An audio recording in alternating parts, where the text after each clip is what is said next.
La desgarradora historia detrás de la trágica historia del mayor palacio de la Edad Dorada de Estados Unidos.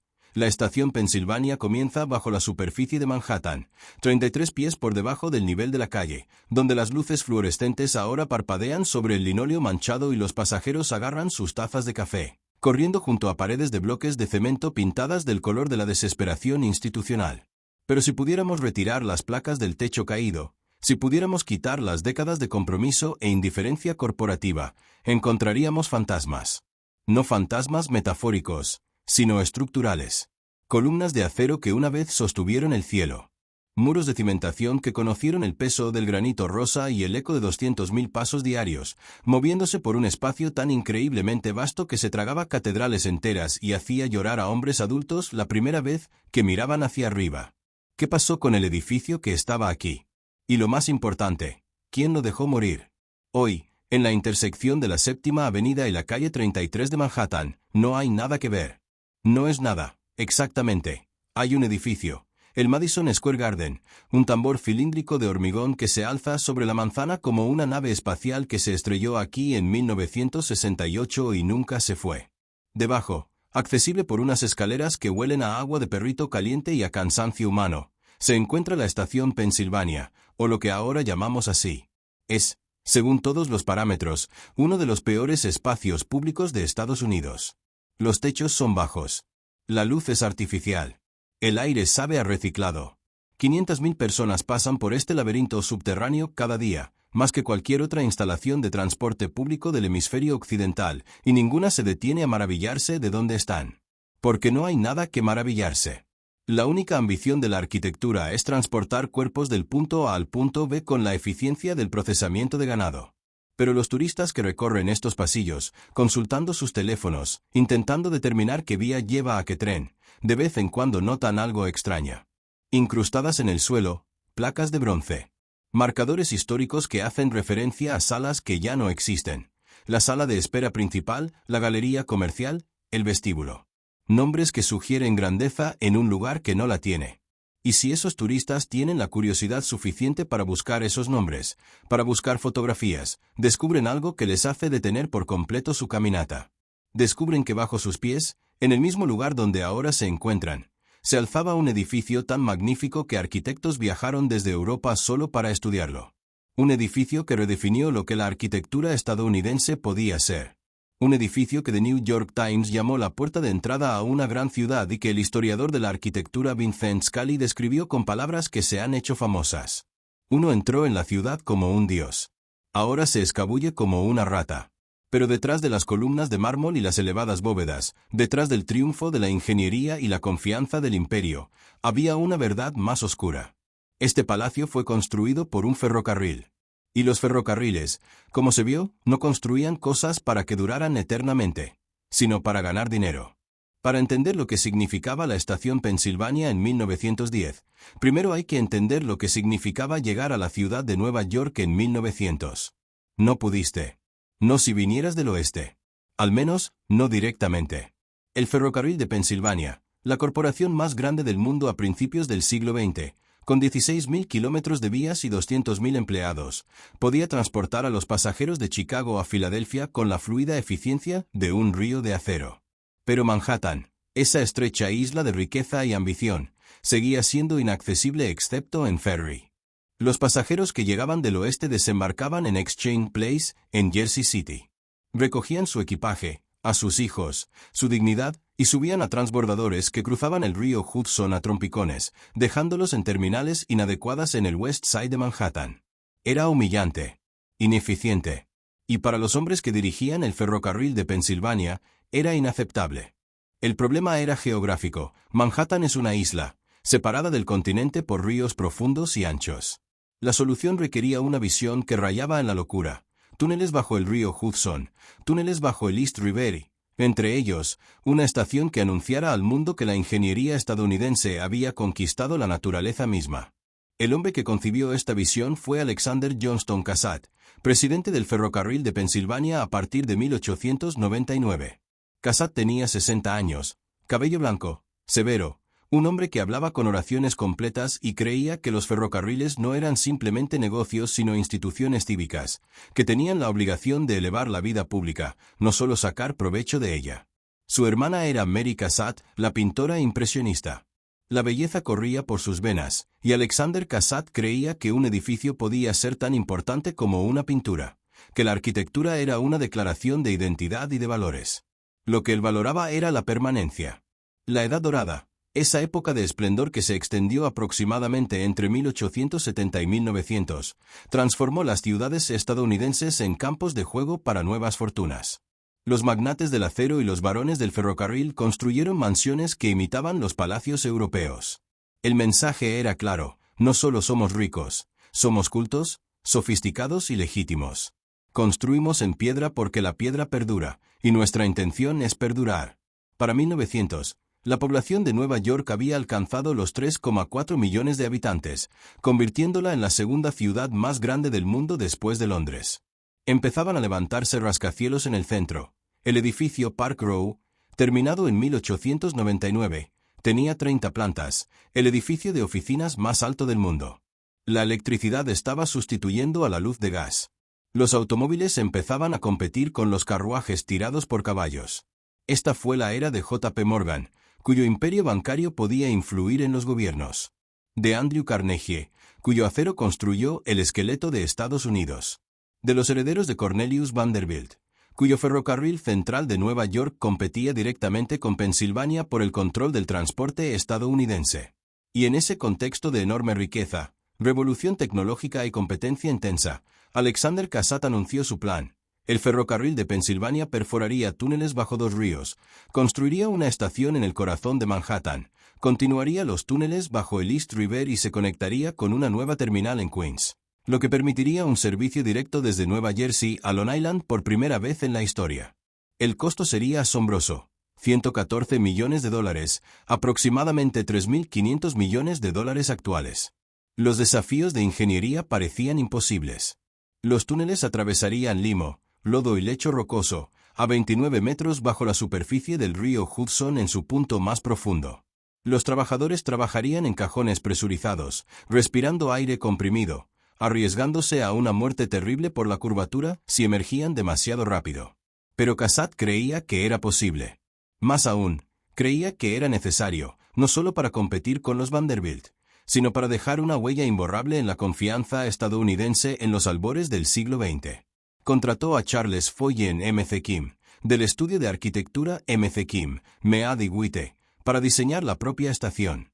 M.C. Kim tenía 55 años en 1902 y era uno de los arquitectos más respetados de Estados Unidos, conocido por su devoción a las formas clásicas, a las proporciones y ritmos de la antigua Roma, filtrados por el Renacimiento y reinventados para la era industrial.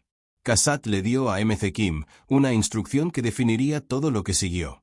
Construidla como las termas de Caracalla, pero hacedla una puerta digna de la ciudad más grande del Nuevo Mundo. M.C. Kim lo comprendió de inmediato. Había viajado a Roma, había dibujado las ruinas y medido las bóvedas. Sabía que las termas de Caracalla, construidas por el emperador romano en el año 216 después de Cristo, representaban una visión del espacio público como experiencia espiritual, vasto, ennoblecedor, diseñado para que los ciudadanos sintieran el poder y la permanencia de su civilización. Él traería esa visión a Manhattan. Y por un tiempo, gloriosamente, funcionó. La construcción comenzó en 1904 y desde el primer momento quedó clara la magnitud del proyecto. El terreno abarcaba 2 manzanas enteras, de la 7ª a la 8ª avenida y de la calle 31 a la 33, aproximadamente 8 acres en el corazón de Manhattan, terreno que tuvo que ser urbanizado parcela por parcela, edificio por edificio, inquilino por inquilino.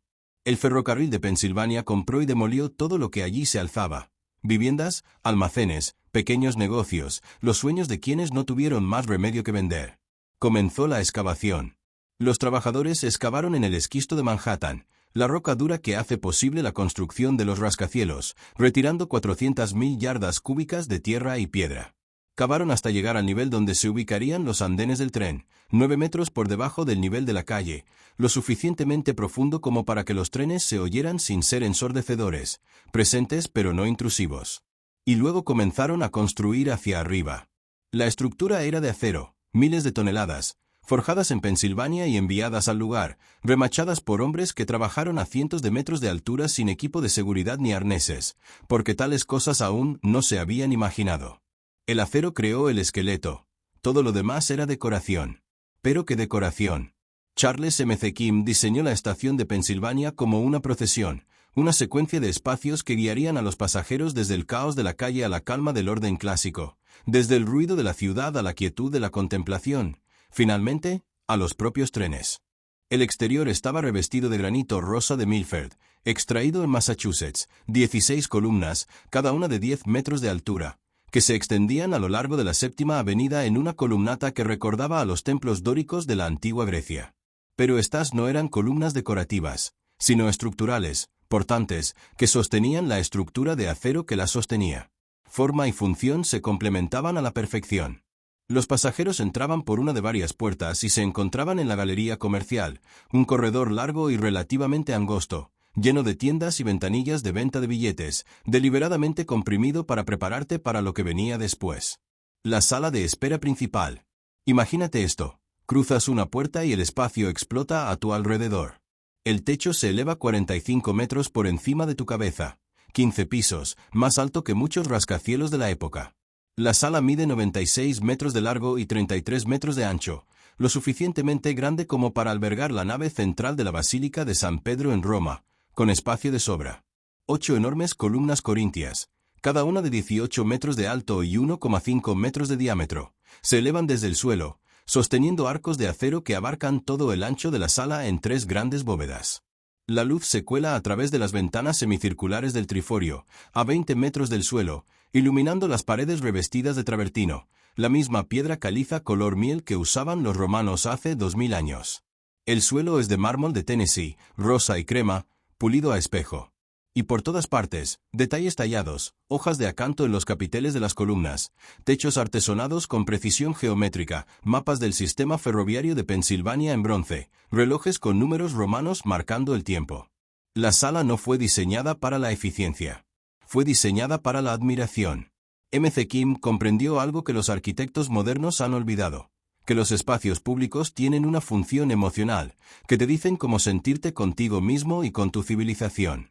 La sala de espera principal decía, eres parte de algo grandioso. Eres ciudadano de un imperio. Tu viaje importa. Los relatos contemporáneos describen a hombres adultos quitándose el sombrero al entrar, como si entraran en una iglesia. Mujeres deteniéndose a medio paso, abrumadas. Niños corriendo al centro de la sala, con la cabeza echada hacia atrás y la boca abierta, intentando comprender la magnitud. El New York Times, en su cobertura inaugural del 27 de noviembre de 1910, escribió, la nueva estación no es simplemente una terminal, es un monumento, un testimonio de la visión de la empresa estadounidense.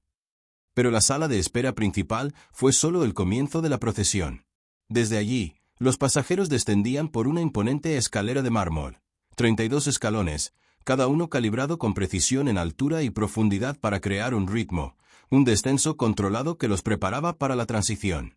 Abandonaban la imponente verticalidad de la sala de espera y entraban en un mundo completamente nuevo. El concourse. Si la sala de espera principal era unas termas romanas, el vestíbulo era una catedral reimaginada para la era del acero y el cristal. Se extendía 104 metros de largo y 32 metros de ancho, pero en lugar de muros sólidos, el espacio estaba definido por una celosía de acero.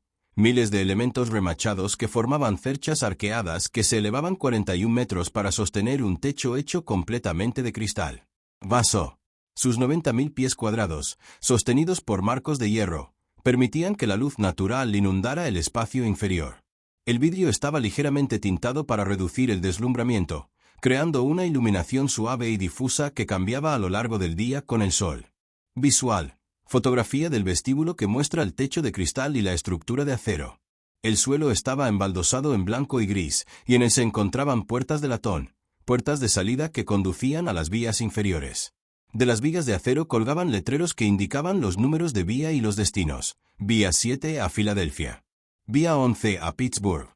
Vía 16 a Chicago. Nombres con peso, que representaban distancia y posibilidad. El espacio no era ni interior ni exterior. Era liminal, Un umbral entre mundos, entre la sólida permanencia de la sala de espera de piedra y la realidad industrial de los trenes que pasaban por debajo. Era, a su manera, el espacio más honesto del edificio. Esto es lo que somos, decía. No somos la antigua Roma renacida. Somos Estados Unidos, creando algo nuevo con acero, vidrio y ambición. El historiador de arquitectura Carroll Mix escribió posteriormente, el Concourse era la sala más grandiosa de Nueva York, quizás la más grandiosa de Estados Unidos. Debajo del vestíbulo, accesible mediante rampas que permitían que los carros de equipaje descendieran sin problemas, había 21 vías bajo 11 plataformas, el corazón operativo de la estación, donde los trenes esperaban, donde los conductores controlaban los relojes, donde las familias se despedían, donde ocurría la actividad real del transporte. Pero incluso aquí, en el espacio puramente funcional, M.C. Kim insistió en la belleza. Los andenes estaban iluminados por claraboyas de cristal que permitían la entrada de luz natural incluso en este nivel profundo. Las columnas que sostenían el vestíbulo superior estaban revestidas de azulejos blancos que reflejaban la luz, creando un ambiente limpio, luminoso y eficiente. Se había considerado cada detalle. Se había debatido cada decisión. Nada fue casual. La estación abrió al público el 27 de noviembre de 1910, una fría mañana de domingo, con cielos grises, pero la multitud acudió de todos modos. Miles de neoyorquinos, vestidos con sus mejores galas, llegaron para presenciar el espectáculo. No viajaban, no tenían billetes, ni equipaje, ni destino. Vinieron simplemente a ver, a recorrer las salas, a tocar el mármol, a estirar el cuello y a maravillarse con las bóvedas. Los periódicos estimaron que 100.000 personas visitaron la estación el día de la inauguración. Al final de la primera semana, la cifra había alcanzado las 500.000. Alexander Cassatt no vivió para verlo. Murió en 1906, 4 años antes de su finalización, con el corazón desfalleciendo a los 67 años, agotado por el estrés de gestionar el proyecto de construcción más complejo que Estados Unidos jamás había emprendido. Pero su visión se hizo realidad tal como la había imaginado. La estación se convirtió, inmediatamente y sin lugar a dudas, en uno de los edificios más importantes de Estados Unidos, un símbolo de la centralidad de Nueva York, del poder del ferrocarril, de la confianza de la nación en su propio futuro. Durante las décadas de 1920 y 1930, la estación de Pensilvania manejaba 500 trenes al día, con un total de 200.000 pasajeros. Era la estación de tren más concurrida del mundo, la puerta de entrada a través de la cual millones de estadounidenses conocieron Nueva York por primera vez. Los soldados partieron de Penn Station durante la Primera y la Segunda Guerra Mundial, y cuando regresaron, los que regresaron, llegaron a las mismas plataformas, besaron los mismos pisos de mármol, sintieron la misma luz filtrándose a través del mismo techo de cristal. El edificio apareció en innumerables fotografías, pinturas y películas. Alfred Stieglitz fotografió el Concourse en 1930, capturando cómo la tracería de acero fragmentaba la luz en patrones geométricos. Berenice Abbott lo documentó en la década de 1930 como parte de su serie Nueva York en constante transformación, reconociendo ya entonces que la ciudad era un lugar en constante transformación, que lo que parecía permanente podía no serlo. Durante 50 años, la estación Pensilvania demostró que el capitalismo estadounidense podía crear belleza, no solo ganancias. Que las corporaciones podían construir para la posteridad, no solo para las ganancias trimestrales. Que el mismo impulso que impulsaba a los hombres a acumular riqueza también podía impulsarlos a crear algo más grande que ellos mismos. Y entonces el mundo cambió. Pero aún no hemos llegado. Por ahora, detengámonos en la sala de espera principal, en 1935, una tarde de martes cualquiera. La luz del sol se filtra a través de las ventanas del triforio, iluminando las motas de polvo suspendidas en el aire. Una mujer con sombrero está sentada en un banco de madera, leyendo el periódico. Un niño tira de la mano de su padre, señalando al techo, y le hace una pregunta que su padre no puede responder. Un maletero empuja un carrito de equipaje hacia el vestíbulo, silbando una melodía que nadie recuerda. No saben que están parados en un edificio que será destruido. Creen, como todos nosotros, que una belleza tan sustancial durará para siempre. La primera grieta en los cimientos de Penn Station no fue estructural, sino económica. La Gran Depresión golpeó duramente al ferrocarril de Pensilvania. Los ingresos por transporte de mercancías se desplomaron. El tráfico de pasajeros disminuyó. Para 1936, los ingresos netos del ferrocarril habían caído un 80% en comparación con 1929. Pero la estación seguía en pie, seguía funcionando y seguía recibiendo a los viajeros con las mismas columnas de granito y suelos de mármol. La verdadera amenaza vino de una dirección completamente distinta: el automóvil. En 1920, había 9 millones de automóviles registrados en Estados Unidos. Para 1950, había 49 millones. El gobierno federal, comenzando con la Ley de Ayuda Federal para Carreteras de 1944 y acelerando con el sistema de autopistas interestatales en 1956, invirtió miles de millones de dólares en la construcción de carreteras, creando una vasta red de asfalto que hizo que los viajes en coche de larga distancia no solo fueran posibles, sino también preferibles para millones de estadounidenses. De repente, los ferrocarriles parecían anticuados. Exigían cumplir horarios, sentarse en asientos asignados y viajar con desconocidos. Los coches ofrecían libertad, privacidad y el encanto de la carretera. El tráfico ferroviario de pasajeros inició un declive prolongado y constante que se aceleraría durante las décadas de 1950 y 1960. El ferrocarril de Pensilvania, que en su día fue la corporación más poderosa de Estados Unidos, comenzó a perder dinero. El transporte de mercancías siguió siendo rentable, pero el servicio de pasajeros, la razón de ser de Penn Station, se convirtió en un lastre. Y luego estaban los viajes aéreos. El aeropuerto La Guardia se inauguró en 1939. El aeropuerto Idlewild, posteriormente renombrado JFK, se inauguró en 1948. El aeropuerto de Newark se expandió a lo largo de la década de 1950. Para 1960, se podía volar de Nueva York a Los Ángeles en 5 horas. El tren tardaba 3 días. Para los empresarios, para cualquiera con dinero y tiempo limitado, la elección era obvia. El futuro estaba en el cielo, no en las vías. Pero la estación de Pensilvania seguía en pie, y mientras seguía en pie consumía dinero.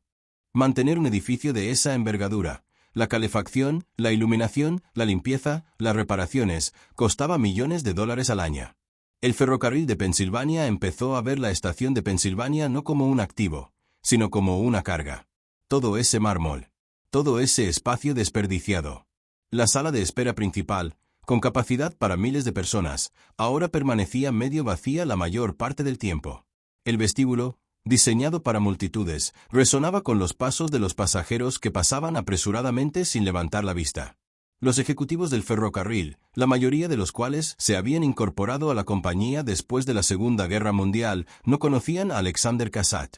No compartían su visión de los ferrocarriles como instituciones cívicas. Eran hombres de negocios, formados en la nueva cultura corporativa de posguerra que priorizaba la eficiencia, la rentabilidad y el valor para los accionistas. Miraron Penn Station y vieron propiedades.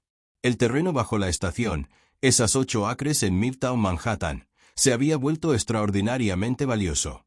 A finales de la década de 1950, Manhattan experimentaba un auge inmobiliario. Torres de oficinas de cristal y acero se alzaban por toda la ciudad, reemplazando edificios antiguos que se consideraban obsoletos.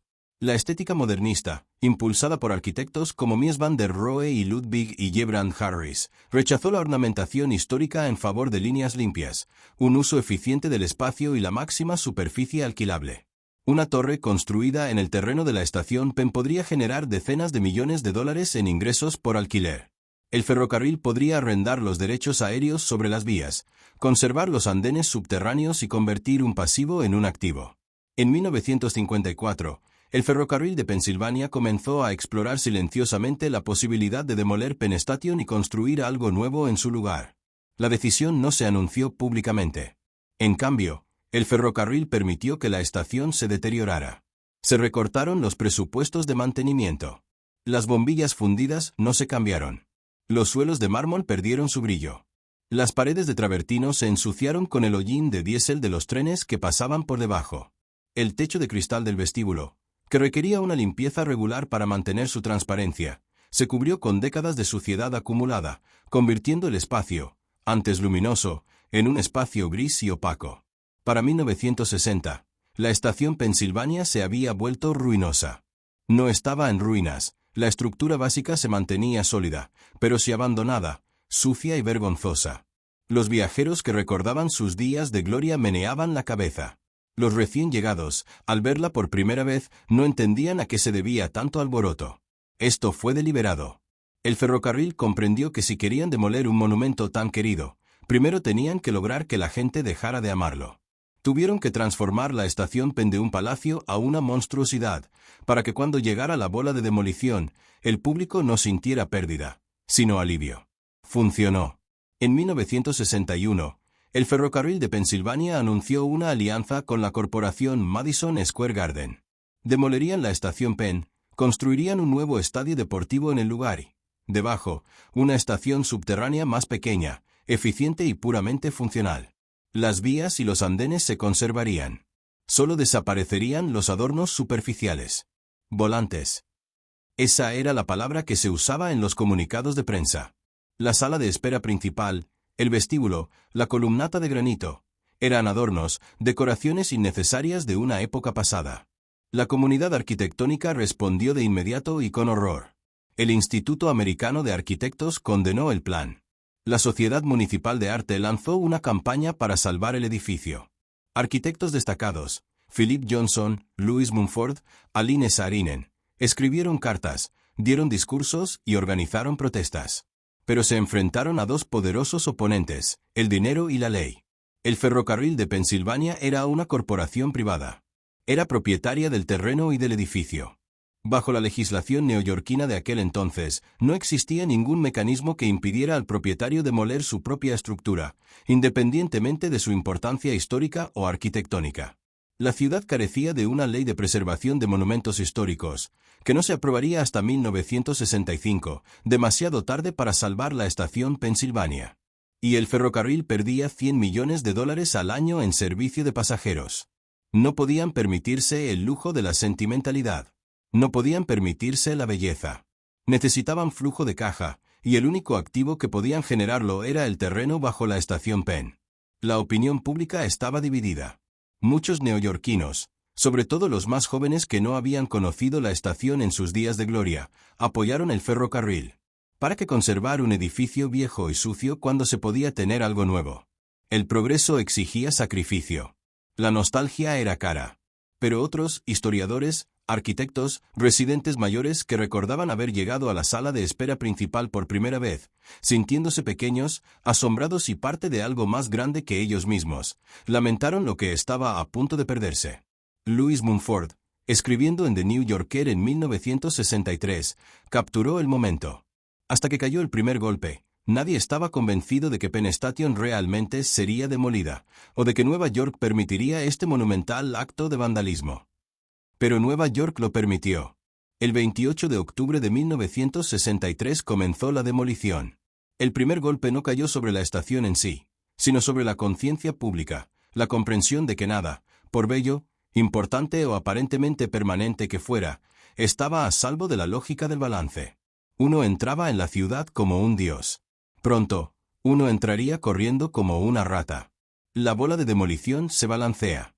Es martes por la mañana. Cielo gris, lluvia ligera. Trabajadores con cascos de seguridad están de pie en lo que solía ser el techo de la sala de espera principal, sujetando cables a vigas de acero. Son metódicos, profesionales, completamente indiferentes al simbolismo. Esto es un trabajo, salarios sindicalizados, nada más. La pelota se balancea y el granito rosa explota y se convierte en polvo. Los equipos de demolición comenzaron con la columnata exterior, esas 16 columnas dóricas que habían flanqueado la Séptima Avenida durante 53 años. Cada columna medía 1,5 metros de diámetro y 11,6 metros de altura, talladas en bloques individuales de granito de Milford con un peso de 40 toneladas. Habían sido diseñadas para durar siglos, para resistir las tormentas, el paso del tiempo y el hollín industrial de la ciudad. Duraron 5 décadas. Las columnas no se desmantelaron con cuidado para su conservación. Se destrozaron. Los fragmentos se transportaron en camiones de volteo y se depositaron en vertederos de Nueva Jersey, la misma Nueva Jersey que el ferrocarril había intentado rescatar con $114 millones en 1910. La ironía no fue percibida por nadie en el poder. Los manifestantes se congregaron al otro lado de la calle, con carteles que decían, «Salven la estación Penn y no destruyan nuestro patrimonio». Eran quizás un centenar de personas, Quizás menos, un puñado de estudiantes de arquitectura, conservacionistas históricos y miembros de la Sociedad Municipal de Arte. Permanecieron bajo la lluvia, observando la destrucción, y no lograron nada más que dar testimonio. La demolición se llevó a cabo habitación por habitación, espacio por espacio, un borrado sistemático de uno de los mayores logros arquitectónicos de Estados Unidos. La sala de espera principal se derrumbó en secciones. Primero, los artesonados, cuyos paneles de yeso se desplomaron y se hicieron añicos sobre el suelo de mármol. Luego, los arcos de acero que sostenían las bóvedas, cortados con antorchas, emitieron un brillo anaranjado antes de derrumbarse. Finalmente, las 8 enormes columnas corintias, cada una de 18 metros de altura, un monumento a la artesanía y la ambición, fueron cortadas por la base y derribadas. Cayeron lentamente, casi con gracia, dejando un rastro de polvo de yeso, y golpearon el suelo con un sonido como el de un trueno. Los trabajadores rescataron lo que pudieron vender. Los mapas de bronce fueron arrancados de las paredes y vendidos como chatarra. Las lámparas desaparecieron. Los paneles de mármol fueron destrozados, cargados en camiones y vendidos a contratistas que los usarían como agregado en nuevas construcciones. El concourse, esa catedral de acero y cristal, ese espacio de luz y posibilidades, fue desmantelado con brutal eficiencia. El techo de cristal, de 8.500 metros cuadrados, fue destrozado y retirado en fragmentos. La celosía de acero que lo sostenía fue cortada en secciones y vendida como chatarra. En cuestión de semanas, el espacio que había sido la sala más grande de Nueva York simplemente desapareció, como si nunca hubiera existido. Se conservaron algunos elementos, aunque más por accidente que por plan. 4 de las águilas de piedra que se posaban en el exterior se salvaron. 2 ahora se encuentran frente a la entrada de la nueva estación Penn, con aspecto confuso y fuera de lugar. Otra está frente a una universidad en Filadelfia. La cuarta está en un monumento a los veteranos en Kansas. Una sección de la pared de travertino fue donada al Instituto Smithsonian, donde permanece almacenada porque es demasiado grande para exhibirla. Varias de las puertas de salida de hierro del piso concourse fueron rescatadas por conservacionistas y ahora residen en museos y colecciones privadas, testimonios de una habitación que ya no existe. Pero la mayor parte del edificio quedó reducida a escombros. 53 años de historia, 27.000 toneladas de granito, mármol y piedra caliza, millones de remaches y miles de horas de trabajo artesanal, todo reducido a escombros y transportado como si fuera basura. La demolición duró 3 años, más de lo que se había tardado en construir la estación. Para 1966, el sitio estaba despejado, vacío, salvo por las vías subterráneas que siguieron funcionando durante la destrucción. Los viajeros seguían tomando sus trenes, descendiendo por estructuras temporales de madera contrachapada, pasando por encima de los escombros de la construcción, intentando no pensar en lo que se había perdido. En el lugar de Penn Station se levantó el Madison Square Garden, un estadio circular revestido de hormigón prefabricado, arquitectónicamente poco inspirado, funcionalmente adecuado y carente de cualquier ambición más allá de cumplir su propósito inmediato. Debajo, excavada en el espacio subterráneo restante, se encontraba la nueva estación Pensilvania, techos bajos, iluminación fluorescente, sin luz natural, sin grandeza, sin poesía. Un espacio puramente utilitario, diseñado para el transporte eficiente de personas de la calle al tren, nada más. La nueva estación se inauguró en 1968. Vincent Scully, historiador de arquitectura de Yale, visitó el lugar poco después. Su evaluación se convirtió en la crítica más famosa de la destrucción. Por ella, uno entraba en la ciudad como un dios. Ahora se escabulle como una rata. El New York Times, que había celebrado la inauguración de la estación original en 1910, publicó un editorial en 1963 titulado Adiós a Penn Station. Concluía: queremos y merecemos una arquitectura de hojalata en una cultura de bocinas de hojalata. Y probablemente seremos juzgados no por los monumentos que construimos, sino por los que hemos destruido. La bola de demolición dejó de girar en 1966. El polvo se asentó. Y Estados Unidos se dio cuenta de lo que había hecho. Hoy, si te paras en la esquina de la 7ª Avenida y la calle 33, verás el Madison Square Garden, ese tambor de concreto, pintado en tonos de gris corporativo, que anuncia eventos con luces LED que parpadean durante la noche. Debajo, a 10 metros bajo la acera, se encuentra la estación Pensilvania, o lo que llamamos así. Es la estación de transporte de pasajeros más transitada de Norteamérica, con 600.000 pasajeros diarios a través de Amtrak, Long Island Railroad y New Jersey Transit. Sin embargo, es, sin duda alguna, una de las peores estaciones de transporte público del mundo desarrollado. Los techos son bajos, a menudo de 2 metros o menos, lo que crea una sensación de claustrofobia. Los pasillos son estrechos, tenuemente iluminados y confusos. No hay ventanas ni luz natural. El aire huele a comida rápida y desesperación. En hora punta, la multitud se aglomera tanto que dificulta el movimiento, y durante los retrasos, que ocurren con frecuencia, el espacio se vuelve peligroso y propenso a aglomeraciones. Los planes para reconstruir la estación Penn se han propuesto, debatido, retrasado y vuelto a proponer durante décadas.